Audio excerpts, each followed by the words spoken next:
Hello, I'm Gil Zilkha. Welcome to my channel, Essential Classical Music, where we look at the best recordings of the classical music repertoire.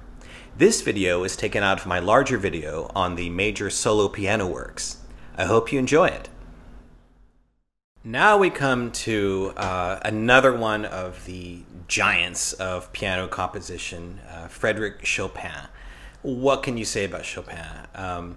He was to piano composition what Verdi was to opera, just indelibly identified with the instrument.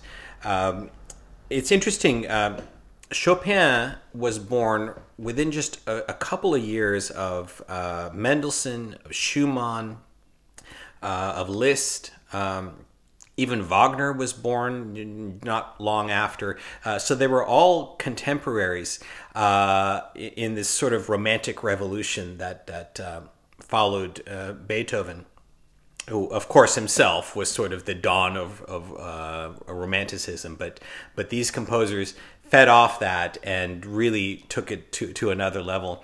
I would say that compared to the more flamboyant Liszt, and even Schumann, Chopin was a bit more introspective, the sort of tortured soul romantic, although he also could write works that were very virtuosic and flamboyant as well.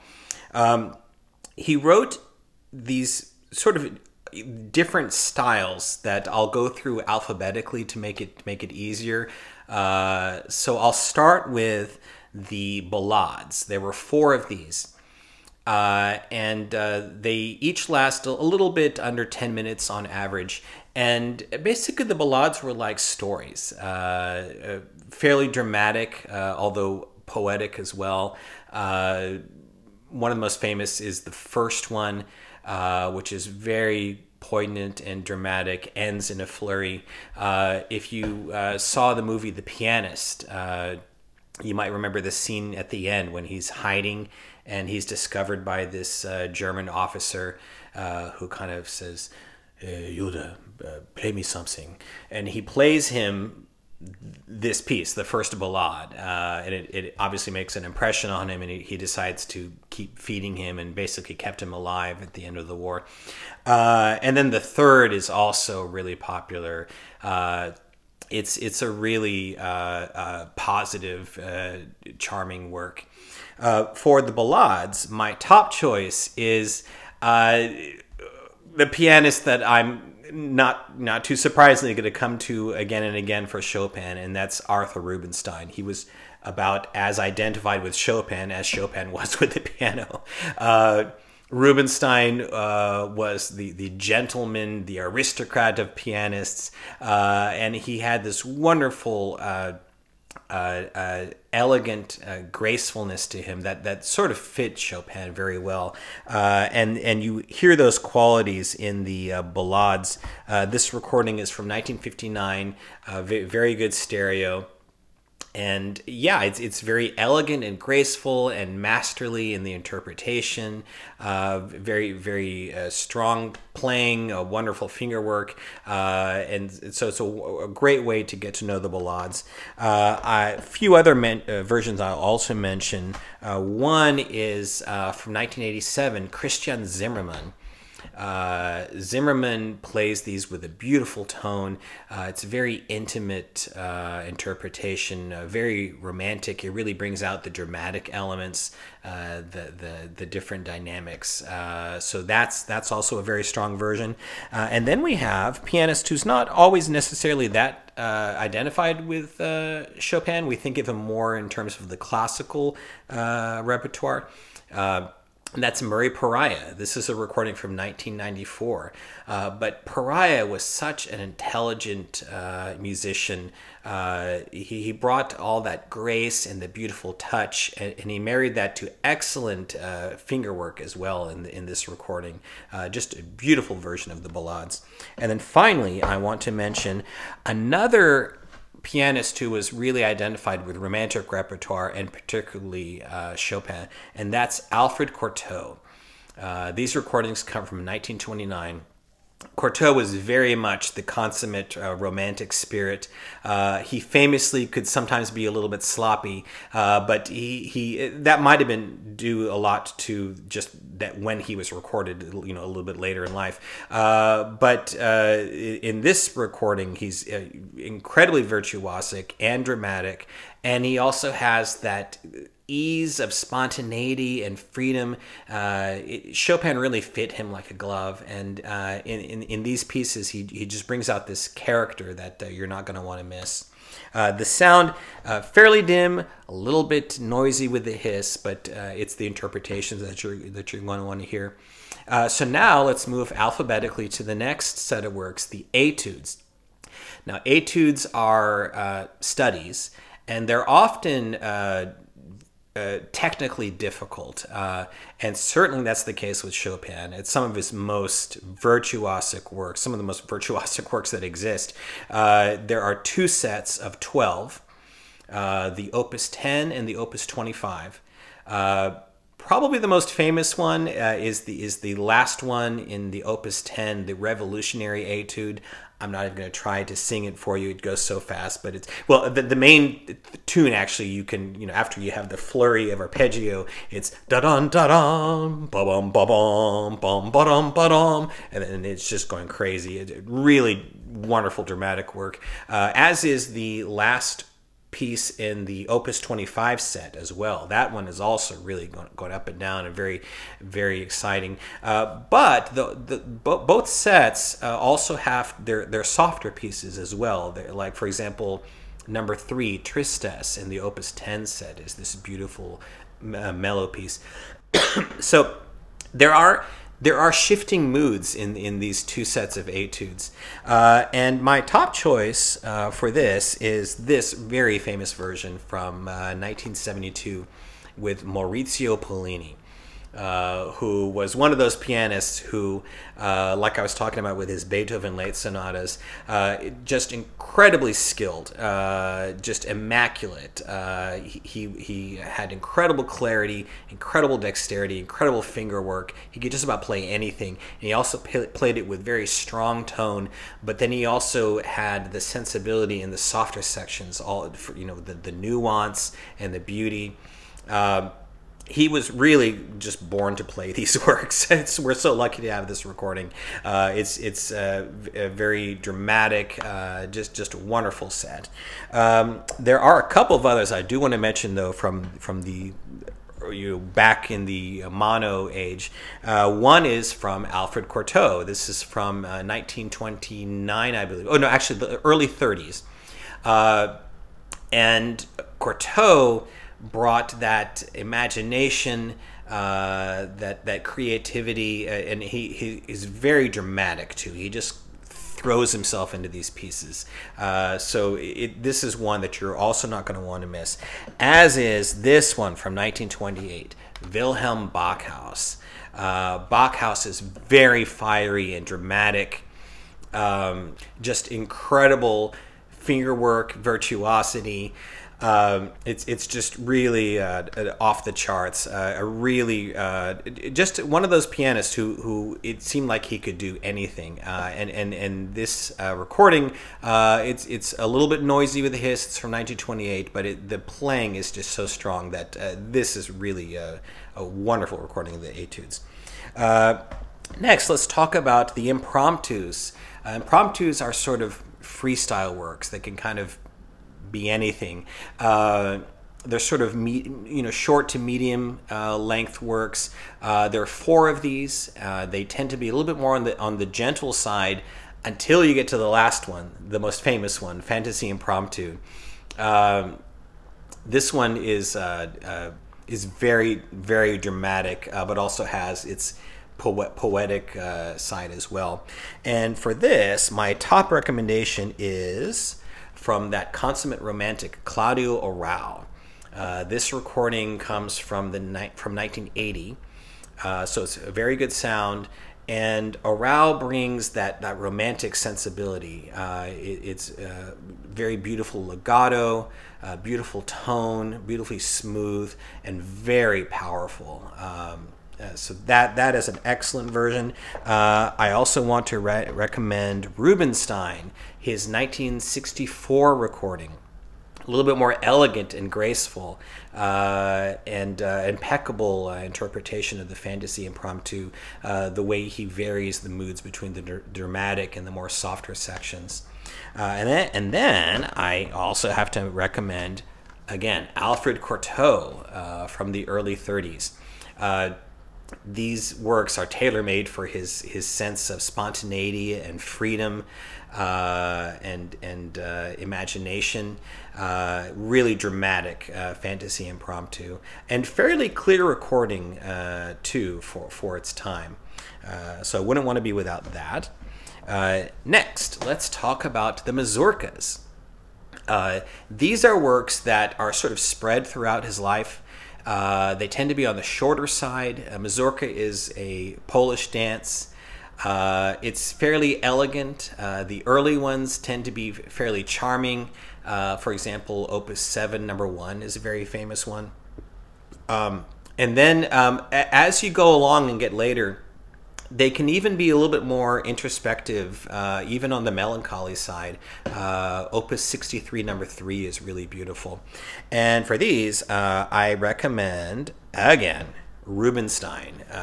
He's even dancing on the cover. Mr. Elegance. He just had such a innate feel for that Chopin flexibility of tempo. So these are just beautifully elegant. I do want to mention, however, he did do an earlier set. So this is from the mid-60s. He did one in the late 30s on EMI that even has a little bit more panache, personality. So I wouldn't want to be without these as well. And then a few more sets of mazurkas, not complete, but one is from Vladimir Sofronitsky. These were recorded in 1960. He was an excellent Chopin pianist. Wonderful imagination, wonderful virtuosity, very poetic as well. So that's an excellent version. And then this really, really iconic set of just a few selections, but really irreplaceable, from Ignaz Friedman, one of the greatest Chopin pianists. Unfortunately, we only have recorded of him from the really early days of recording.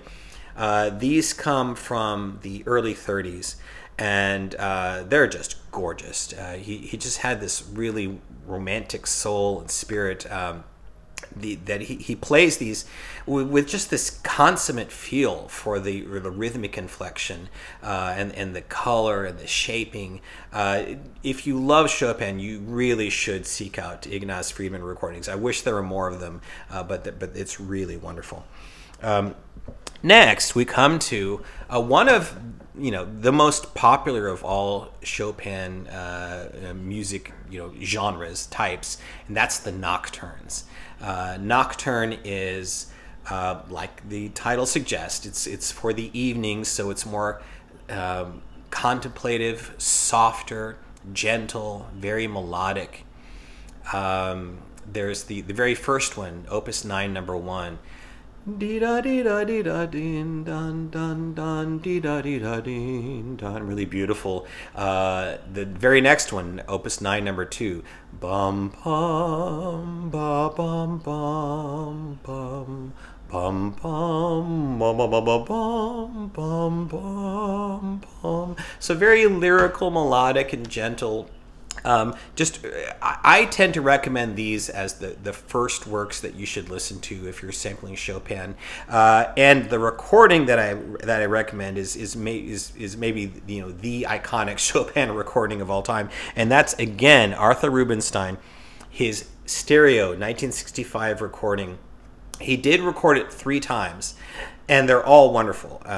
It's kind of difficult to just center on one, but I do think that the maturity and the gentleness of this very last one is what for me makes it a top recommendation.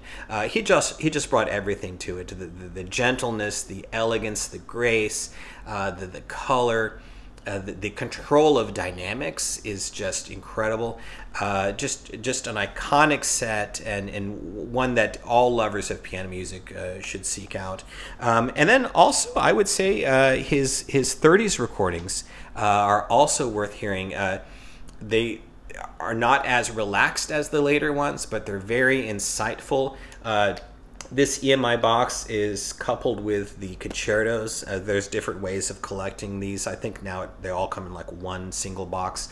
But in any case, also beautifully musical as well, even though it's, of course, it's more limited sound.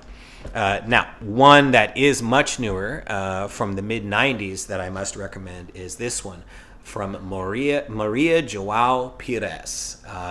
This is just gorgeous. She really nails the ethereal quality of the Nocturnes.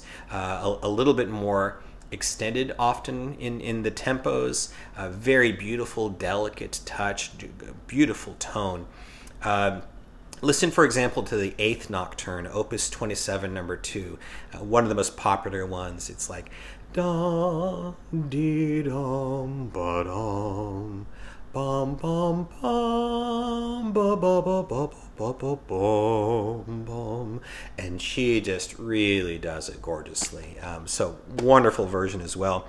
Another iconic version comes from same year as the Rubinstein recording, 1965, from the Czech pianist Ivan Moravec. As I said with his Beethoven, he was such a committed artist. Nothing was ever run-of-the-mill. He could be a little bit... he was very probing, and so with his tempos, it was very elastic. So he left no stone unturned. So he definitely does that here too. It's very, very flexible, but it's gorgeous. He had this beautiful tone, this beautiful soft touch, very delicate. So this is a gorgeous set of interpretations as well. And then we have this set from the late 70s from an American pianist, Garrick Olson, which is more on the assertive side, at least in terms of its tempo. It's a little bit faster, although fairly flexible as well. He had a very good feel though for Chopin's rhythmic inflection, and it's a very suave set. It's very elegant as well, and in very good sound. And then finally, I want to recommend one from 2009 from Nelson Frere.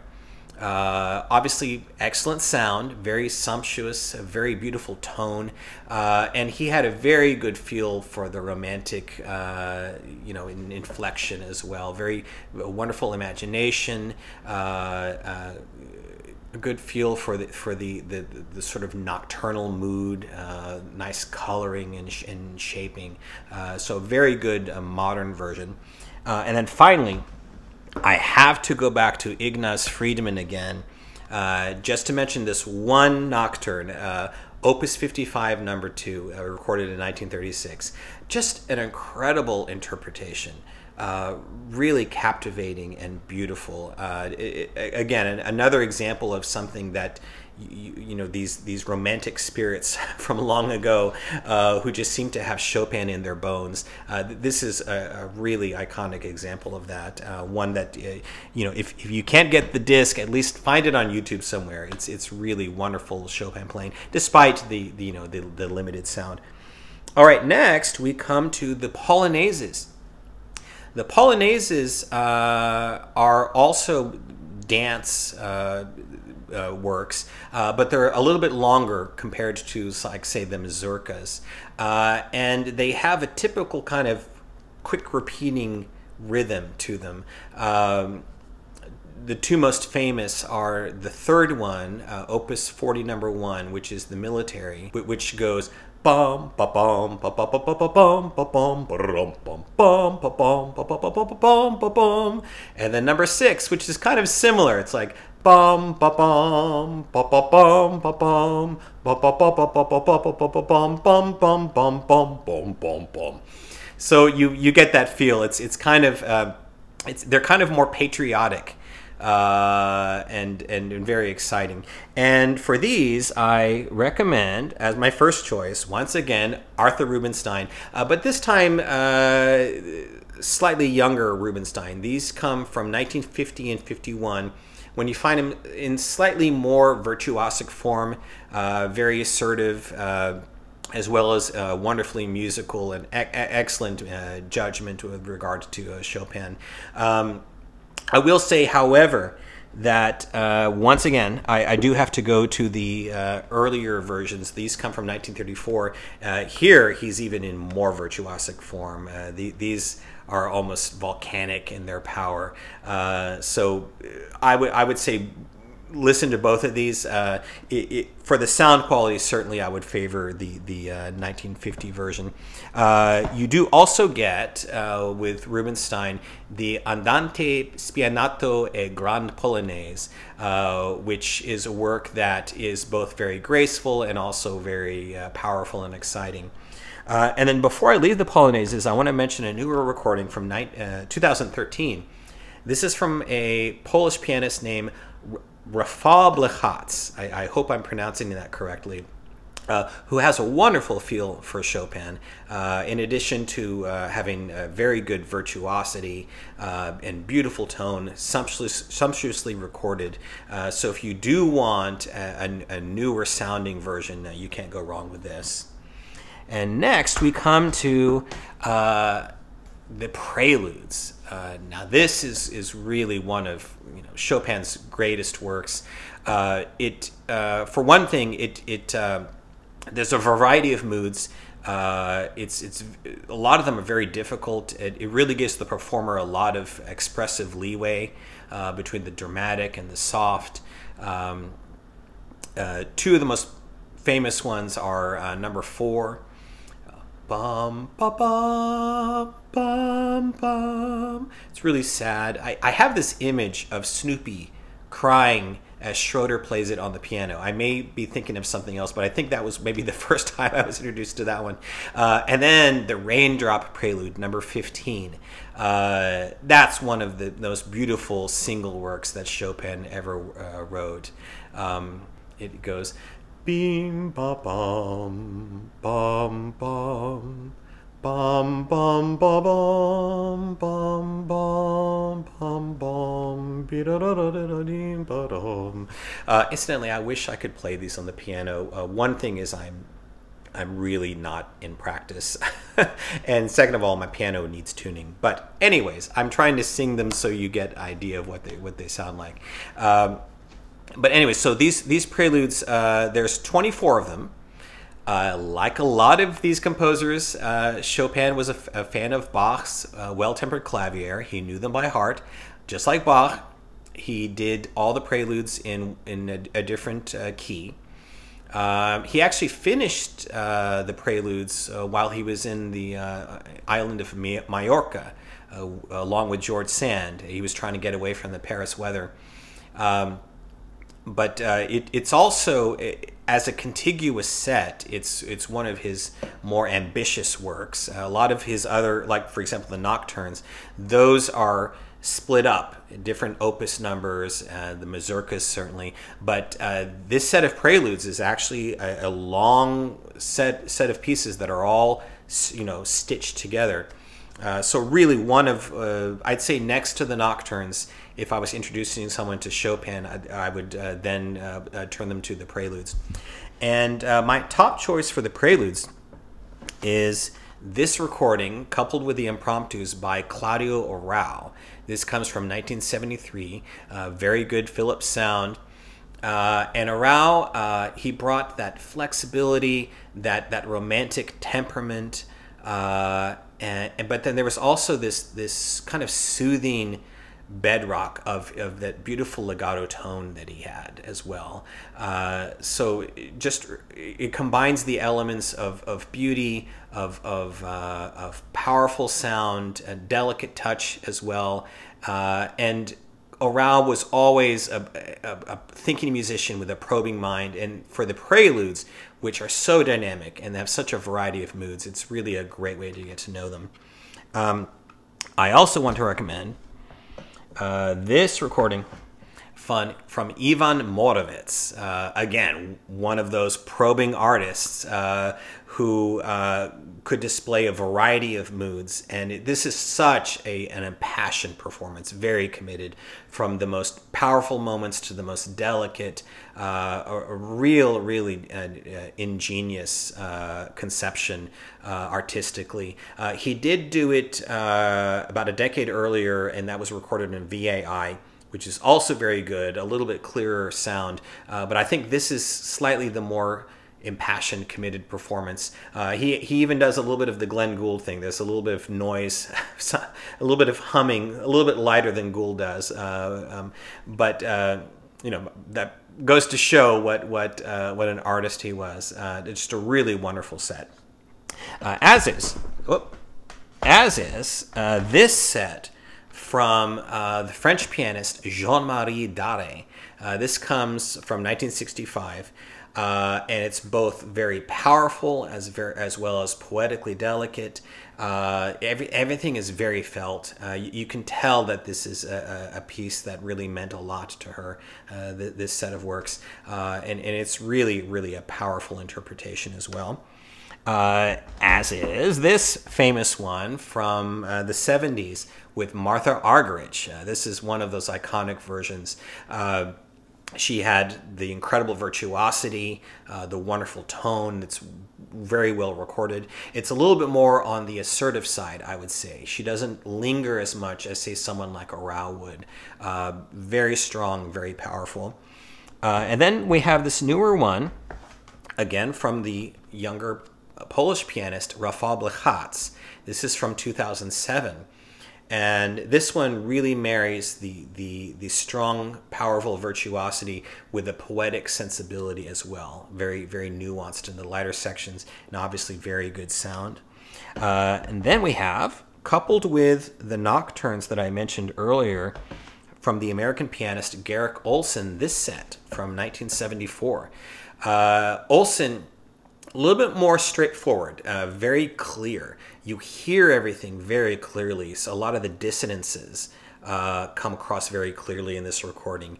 But again, he also had a really instinctive feel for Chopin's rhythmic inflection, so very good variety between the loud and the soft, the fast and the slow, a really good version as well. And then want to recommend live version from Jorge Bolet. This was recorded live in Carnegie Hall on February 25th, 1974. I remember that because I was exactly 1 day old. I remember wanting my parents to take me to the concert, but oh well. Anyways, this is a really wonderful version.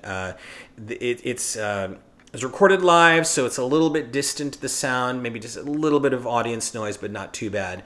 But it's one of those occasions, you know, those live performances where the performer is just really committed and sort of in the zone, I like to say. And it's a really concentrated performance. He really gives it his all in terms of the varying moods and passions throughout the preludes. Strong tone and delicacy and just wonderful artistry. This is really a great version.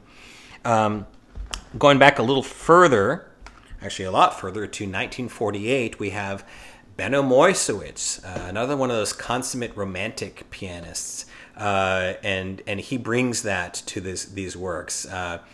Powerful tone, wonderful imagination, a sense of spontaneity, and a really easy virtuosity to where you don't even think about it. Unfortunately, the sound is a little bit dim. It's a little bit clangy, a little bit noisy, but it's a really unmissable interpretation. However, I have to go back to Alfred Cortot, to what for me is maybe the iconic set of the Preludes. This is from 1933. Fairly good sound, actually, fairly clear. I mean, it's not the beauty of the recent performances, but it's clear enough to where once you get past that, you just get captivated by the playing. And again, this is a set of works that was tailor-made for Courtauld. His imagination, his freedom, his flexibility, his creativity, his dramatic playing. The Rain Dot Prelude is just gorgeous. Listen to that middle section. It's so dramatic and powerful. Really a great iconic version. Okay, so that's the Preludes. Now we have the 4 Scherzi.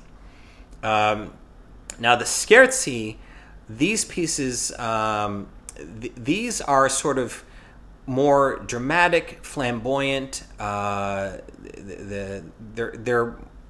kind of like the Études in terms of you have to have a lot of really good virtuosic ability, but they're a little bit longer. So there's 4 of them, and like the Ballades, they're a little under 10 minutes a piece.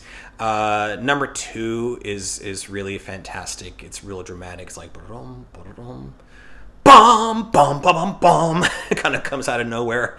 So the really wonderful pieces. And for this one, I go back to the recording of Rubinstein coupled with the 4 Ballades from RCA. Very good sound quality, and Rubinstein brings the virtuosity and the drama. We think of him as more, you think of, like, say, the Nocturnes, the gentleness, but he really had the virtuosic chops as well, and he brings that here. Really strong performances.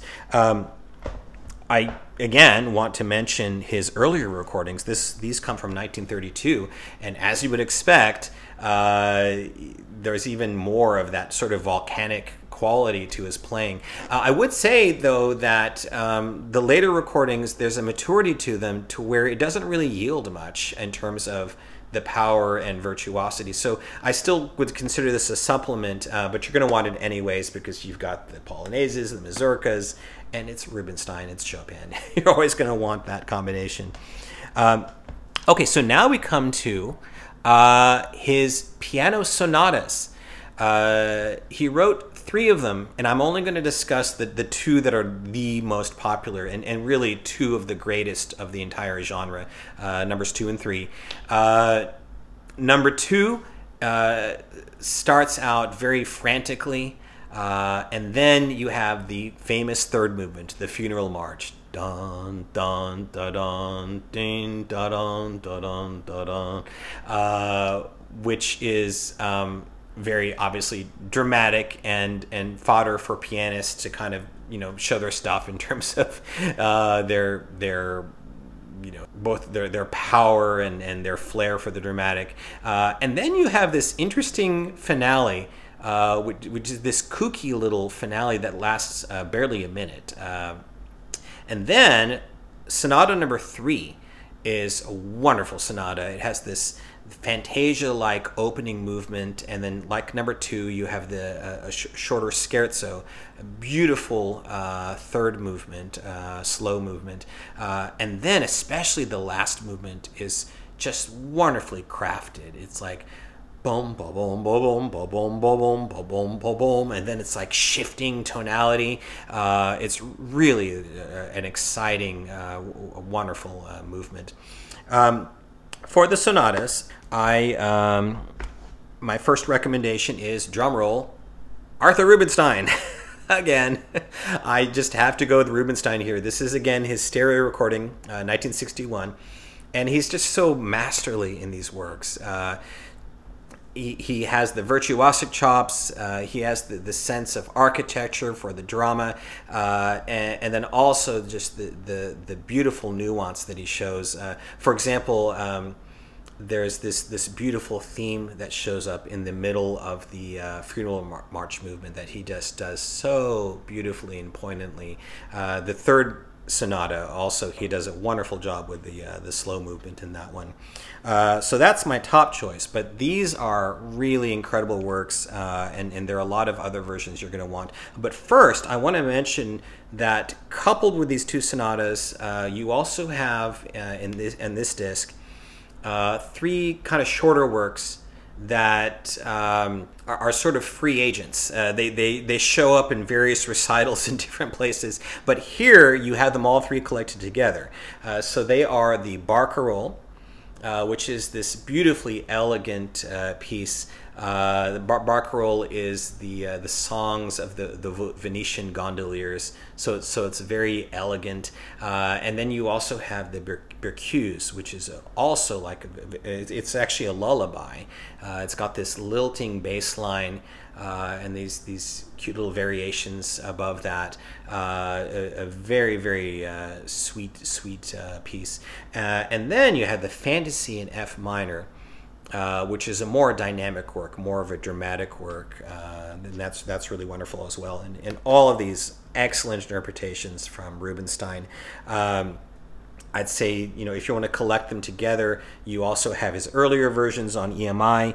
I also want to recommend Cortot. In this disc, you have the barcarolle and Berceuse as well, recorded in the 30s and 40s, that show Cortot's color and imagination. So these are also unmissable. But back to the sonatas. First, some single versions, one of number 2 that is very famous and iconic from Martha Argerich. This comes from 1974, and it just has volcanic power, just really impulsively dramatic, especially in those first 2 movements, and then a very powerful funeral march movement. This is coupled with her Preludes, so you're going to want this regardless. And then a recording of the 3rd sonata comes from Dino Lipati from 1947. Going back to, again, this Philip's great pianists twofer that I mentioned earlier that has a ton of great Lipati. This is one of them. He is very virtuosic, dramatic, but also a wonderful finesse. So that's a wonderful interpretation. The sound is somewhat distant. It's mono, but it's fairly clear piano sound.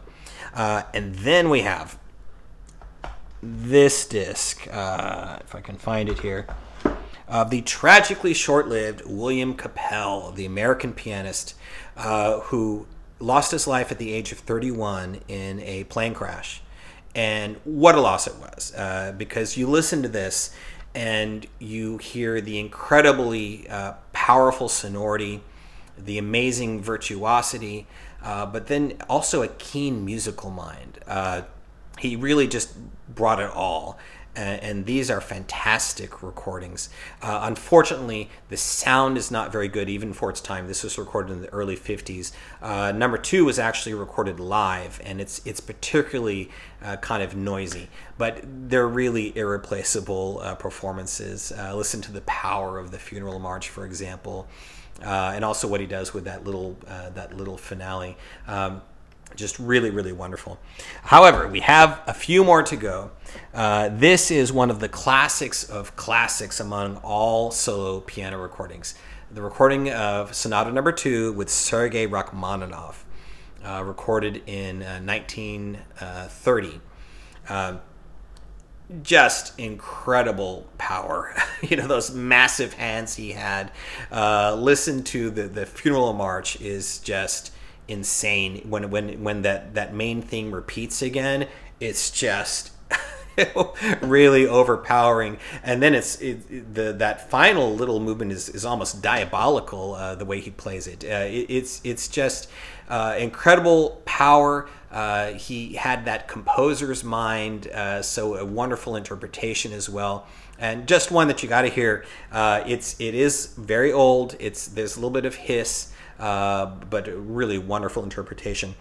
As is this recording from, again, Alfred Cortot. And this actually has both sonatas. This is on Naxos. You can also find it I've seen it online on Biddulph, so you can find it in different places. I believe he did have a few different recordings of these works, but on this one you get the 1928 version of Sonata Number 2 and the 1933 version of Sonata Number 3. And if forced to choose, I think Cortot is actually my favorite. Even though he's not quite as strong in the virtuosity department, he makes up for it with the dramatic power the creative interpretation. It's just really captivating throughout. He was such an intelligent artist, and he married the heart and the mind in a way that really come out strongly. And these are just really powerful interpretations. Like the Rachmaninoff, there is some noisy hiss, so you just have to kind of listen to that and appreciate the piano for what you could hear of it.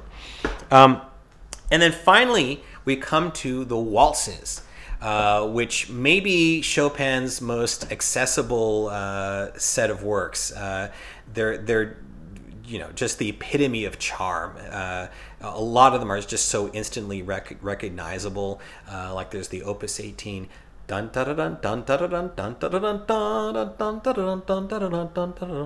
then there's the Minute Waltz, Opus 64, number 1, which is, I don't even know if I can do it. I always thought it was the Minute Waltz because it goes by so quickly, but it's actually the Minute Waltz. If it was the Minute Waltz, you'd have to play it really, really, really, really quick. But anyway, so that one's great. And then actually its neighbor, Opus 64 number 2, is very famous as well. Bum, bum, bum, bum, bum, bum, bum, bum, bum. So really, really wonderfully melodic works. And for this one, I have to recommend one of the most iconic of all Chopin recordings, the one from 1950 with Dinu Lipatti, another one of those tragically short-lived pianists. But this is just really, really wonderful. He's got this sense of spontaneity, married to this effortless virtuosity, very clear finger work, and yet he makes it sound so graceful. It's such a feeling of ease and comfort that's really, really unique and really well suited to these works. The sound is, it's mono. It's not the most full, beautiful sound that you could ask for, but it's fairly clear and just a really iconic recording.